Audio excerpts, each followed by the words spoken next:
जय श्री राम दोस्तों, क्या आप लोग जानते हैं कि प्रभु श्री कृष्ण के द्वारिका नगरी या प्रभु श्री कृष्ण के यादव वंश क्यों नाश हो गया?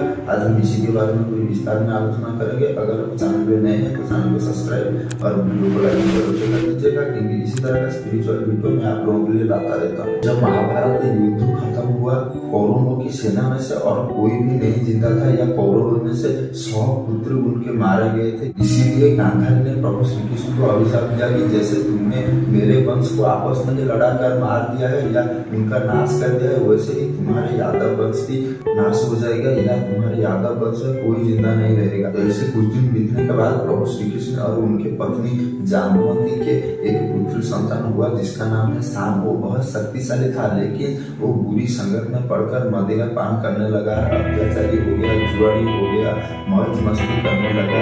विवाह होने के बाद भी वो अपने दायित्व तो ठीक से नहीं निभा रहा था।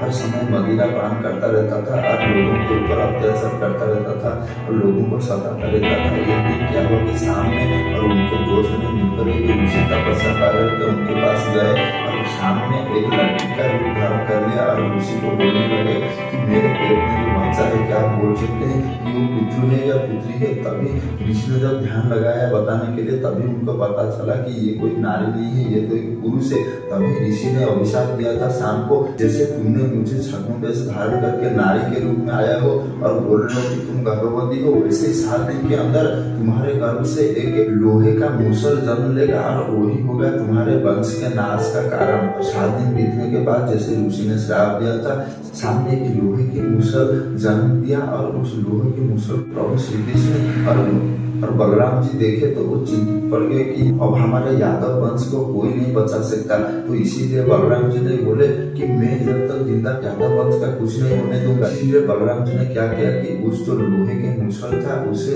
भस्म बनाकर समुद्र में फंसा दिया, लेकिन वो जो भस्म था वो पेड़ बन गया या घास का पेड़ बन गया। प्रभु बलराम ने पूरी द्वारिका पर मदिरा को बैन लगा दिया या मदिरा को निषेध कर दिया, लेकिन शाम का मस्तिष्क काम नहीं कर रहा था। वो हर समय मदिरा को ही ढूंढता रहता था।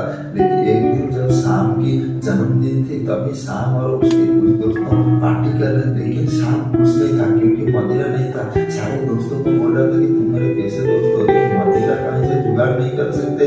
तभी एक दोस्त आया शाम की और बोलने लगा कि मैं लाया हूँ तुम्हारे लिए मदिरा। तो शाम ने देखकर खुशी हो गया और बोलने लगा यही है मेरा सच्चा दोस्त, मेरे लिए मदिरा लेकर आया है। और जब उन्होंने मदिरा पिया और नशा चढ़ी उनको, तो उन्होंने आपस में ही लड़ना झगड़ना शुरू कर दिया।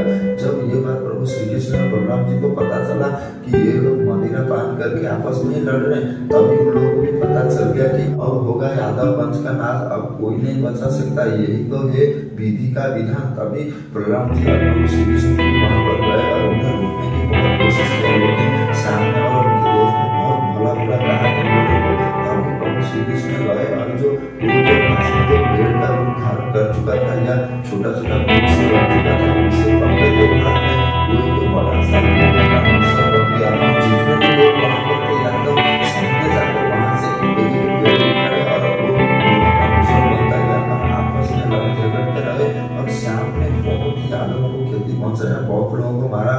तभी प्रभु श्री कृष्ण देखे कि इसे अब वध करना पड़ेगा, तभी बलराम जी आए और शाम का वध कर दिया और ऐसे सारे यादवों का नाश कर दिए प्रभु श्री कृष्ण और बलराम जी ने। फिर बलराम जी ने ये सब देखकर बहुत मन दुख हुआ उनका कि मेरे ही हाथों या हमारा ही हाथों ये क्या हो गया, हमारे वंश का नाश हो गया। तभी प्रभु श्री कृष्ण ने कहा कि यही तो है विधि का विधान, यही नियति निर्धारित करता है हमारे लिए, अब हमारे यहाँ से जाने का समय आ गया है।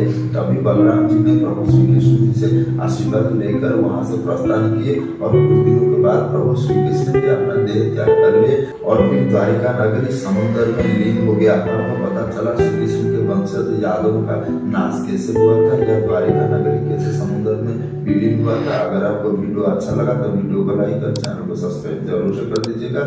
जय श्री राम।